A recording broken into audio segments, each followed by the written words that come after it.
What's going on, Boulder? It looks like Coach Prime and the Colorado Buffaloes just made themselves yet another incredible move, starting to get those commitments to start rolling in. And they've impressed a lot of players over the last few visits that have a lot of them, really thinking about their lives, their decisions, and what they want to do next. So let's jump into the recent commitment that the Buffs just landed, and then we're going to dive into some players that the Buffs are targeting that could be some game-changing moves as they rebuild this team to go back once again and not only win 9 games, but push for that 10th and a playoff berth. So let's dive into that here on the Prime Time for College Football. Thank y'all for pulling up. I'm Jay. First and foremost, we're going to talk about this commitment and a couple of offers that went out that I feel like the Buffs may have a good chance of actually landing. So first and foremost, you've got Gavin Mueller. Let's pull him up so y'all can see that. Gavin comes in 6'6", 200 plus pounds. Man, right? He has a very good size to him, and we talked about him yesterday's video a little bit. But at 6'6", 255 pounds, he's a 6'11" wingspan. So he's a really ginormous piece. And him picking Colorado over the competition like Wisconsin, Notre Dame, LSU, huge. And it's huge for what Colorado is trying to build here. So Coach Bartolone gets himself a nice win on the recruiting trail. Now, this is only the second commitment for the Buffs in this cycle, and actually the first one that is a part of the freshman class, as the other one is a JUCO transfer in Damata Pico Jr. So you'll get a JUCO coming in, and now you got your first high schooler.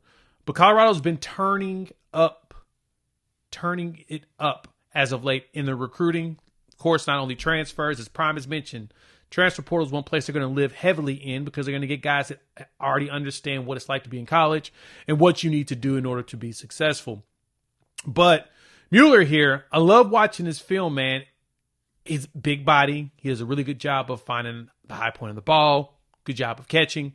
He does everything that you're looking for out of a big dude. I mean, having a 36-inch vertical, the kid stands out. And so, because of that, the Buffs now got themselves, I guess you could say, one key piece for going into the 2026 class.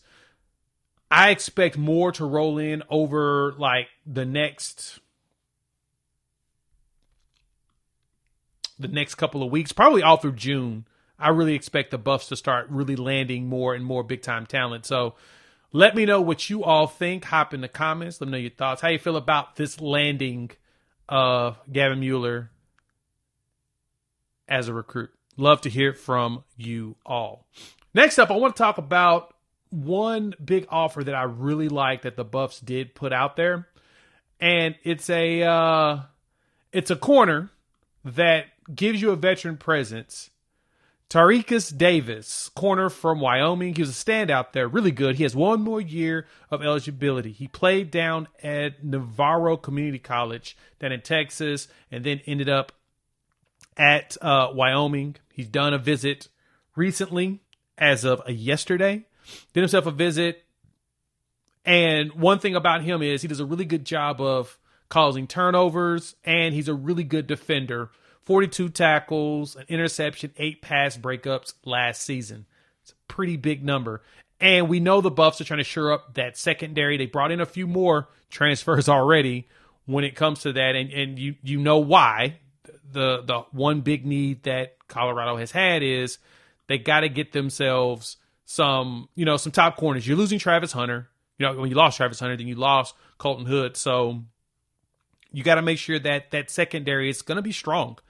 And the Buffs are doing everything possible to make sure they have one of the top secondaries. Because last year, that secondary is one of the tops in the Big 12.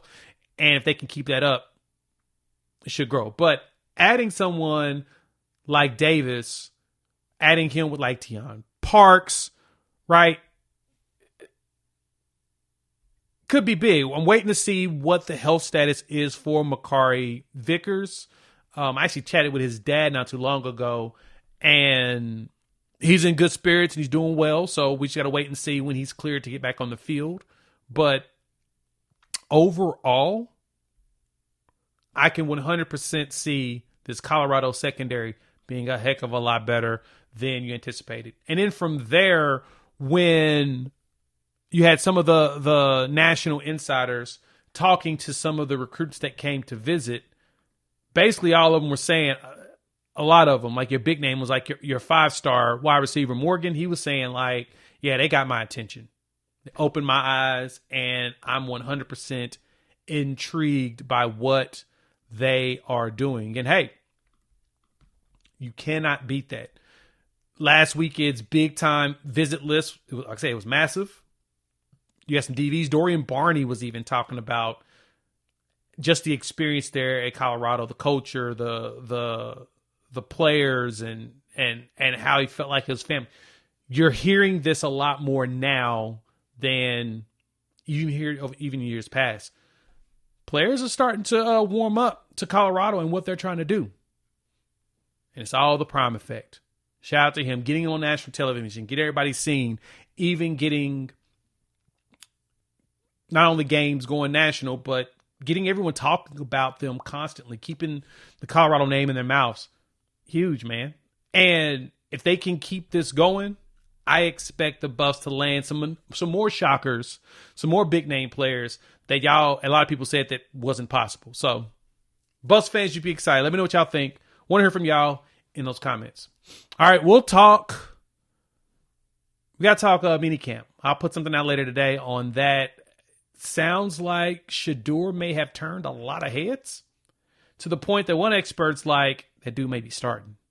I don't know. I don't know yet. I like to say a rookie's a rookie. I like to see what they do, but some people are throwing it out there. So make sure y'all hit that like, subscribe button, and the bell notification. That way you don't miss any more of the videos. We appreciate y'all pulling up. You can also check out our Discord. Link is in the description below. It's small but mighty. We're going to try to grow that up and just talk ball, man. Hang out. We love doing that here on the channel, but we are closing in on 34,000 subs, and I wanted to end this by saying thank you all for supporting the channel as we're growing. We're going to do a lot of changes coming down the line over the next couple of months. Good ones, I promise you. It's going to be similar content being brought up. We're going to talk about the rosters. We're going to talk about the coaching staff. I have a coaching staff video coming at the beginning of July of who all the coaches are. We'll react to a lot more stuff that's going down, but we just want to say thank you for supporting everything we're doing here. So we'll chop it up very soon. More videos coming all week.